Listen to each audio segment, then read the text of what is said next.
Hello friends, अस्सलाम वालेकुम। कैसे हैं आप सब? उम्मीद करता हूँ बिल्कुल खैरियत से होंगे।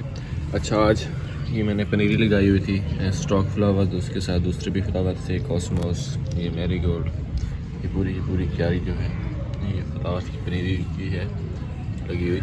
तो आज मैं सोच रहा था कि ये जो स्टॉक फ्लावर हैं इनको निकाल कर दूसरी क्यारी में शिफ्ट कर दूँ। तो आप लोगों के साथ भी शेयर करते हैं किस तरह हमने ये प्लांट्स निकालने हैं।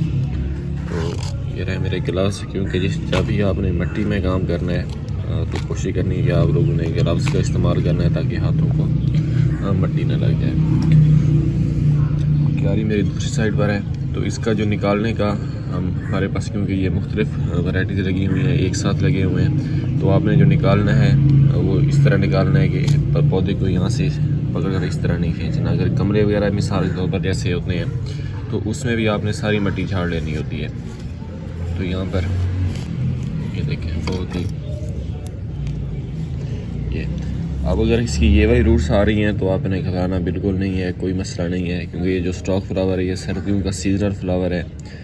5 से 6 मंथ, 4-5 मंथ इसकी एज होती है। बहुत ही खूबसूरत इसके ऊपर फूल लगते हैं, तो आपने बिल्कुल घबराना नहीं है। इसी तरह आपने डायरेक्ट उसको मिट्टी में लगा लेना है। वो भी आपको बताता हूँ कि हमने इसको मिट्टी में किस तरह लगाना है। तो भी पहले मैं सारे यहाँ से प्लांट्स निकालूँ जितनी मुझे ज़रूरत है, उसके बाद मिलते हैं जहाँ पर हमने अपने पौधों को यहाँ पर शिफ्ट करना है।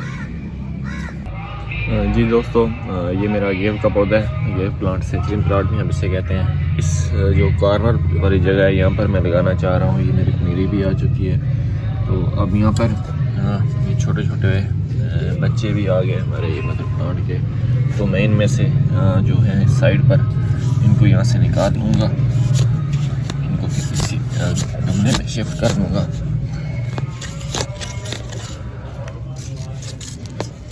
ये देखिए हमारा फुल रूटिंग वाला पौधा आ गया। जिस टाइम अभी मैं इसको शिफ्ट करूँगा तो ये बड़ी आसानी के साथ वहाँ पर लग जाएगा। दूसरा पौधा भी निकालते हैं यहाँ से। क्यारी का मैंने थोड़ा सा पानी लगाया था ताकि जो मिट्टी है नरम हो जाए और हमें जो हमारे ये पौधे हैं उनको लगाने में आसानी हो। हमारा दूसरा पौधा भी आ गया, देखें ये भी बिल्कुल माशाल्लाह बिल्कुल ठीक है। फुल इसकी जड़ें आई हैं, रूटिंग बिल्कुल अच्छी है। तो ये दोनों बड़ी आराम के साथ किसी भी गमले में दूसरे गमले में शिफ्ट हो जाएंगे। इस पौधे को भी निकाल लेते हैं, थोड़ा बड़ा है।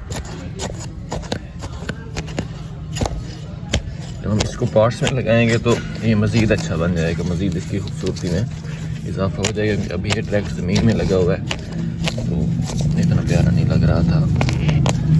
ये देखें जी, ये पौधा भी आ गया। अब हमने बनानी है जगह अपने प्लांट्स के लिए। कोशिश करें जब हम मिट्टी में काम करें अपने ग्लव्स लाजमी इस्तेमाल करना है, क्योंकि फास्ट टाइम मिट्टी में से छोटे छोटे कीड़े भी निकल आते हैं जो बिगनर होते हैं। फिर उनके लिए मसला बनता है कि क्या चीज़ आ गई है। मिट्टी मेरी बड़ी माशाल्लाह रिच मिट्टी है, इसमें टेंशन वाली बात नहीं है। भी मैं इजाफी तौर पर इसमें किसी भी किस्म की फर्टिलाइज़र का इस्तेमाल नहीं करूँगा। डायरेक्ट जैसे ये मिट्टी है इसको वैसे ही लगा दूँगा और साथ साथ आपको अपने स्टॉक्स फ्लावर्स की अपडेट भी देता रहूँगा।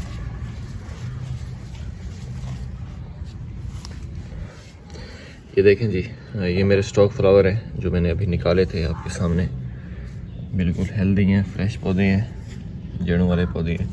तो अभी मैं इनको यहाँ पर शिफ्ट करने लगा हूँ। तो शिफ्ट करते वक्त जो आपने एहतियात करनी है अपने पौधों के साथ, उसमें ये लाजमी करना है कि कोशिश करनी है कि जब आप लगा रहे हो उस टाइम आपने किसी भी किस्म की फर्टिलाइज़र का इस्तेमाल नहीं करना, स्पेशली यूरिया वगैरह का, मीन के नाइट्रोजन वगैरह का। अगर उस टाइम आप लोग ताज़ा मतलब फ्रेश पौधे लगाते हैं ऐसी जड़ों वाले, उस टाइम आप लोग यूरिया का अगर आप इस्तेमाल करते हैं तो फिर जो आपके प्लांट हैं उनके मर जाने के चांसेस होते हैं। मतलब प्लांट जो आपके मुरझा जाते हैं। आपने यूरिया का इस्तेमाल तब ही करना है जिस टाइम अब मिसाल तौर पर मैं मतलब प्लांट लगा रहा हूँ, ये 5 से 6 पत्तों के ऊपर है। जब मुझे पता चल जाएगा अब इसकी ग्रोथ शुरू हो गई है, इसकी जो रूट्स हैं वो डेवलप होना शुरू हो गई हैं, तो उसके बाद आपने इसके ऊपर किसी भी किस्म की थोड़े नाइट्रोजन का इस्तेमाल करना है। अगर ऑर्गेनिक करना है तो फिर ये जो हमारे पास चाय वाली पत्ती होती है, अगर आप इसका भी इस्तेमाल करते हैं तो इसमें भी काफ़ी रिच सोर्सेज होती हैं नाइट्रोजन के। तो अभी इसको मैं प्लांट्स को लगा लेता हूँ, उसके बाद आपको अपडेट करता हूँ। जी तो फाइनली मैंने ये स्टॉक फ्लावर्स लगा दिए हैं, आपको भी दिखाता हूँ। एक तरतीब के साथ लगाए हैं ताकि जिस टाइम ये बड़े हो जाएंगे तो एक तो इनके ऊपर खूबसूरत फ्लावर्स बहुत खूबसूरत आते हैं, दूसरे इस तरह ये तरतीब के साथ लगाए हैं, ये बहुत खूबसूरत लुक देंगे। तो आपने भी अपने जो स्टॉक फ्लावर्स हैं या फिर कोई भी दूसरे फ्लावर्स हैं एक तरतीब के साथ लगाएं ताकि उनके ऊपर जिस टाइम भी फ्लावर्स हैं बहुत ही खूबसूरत हैं।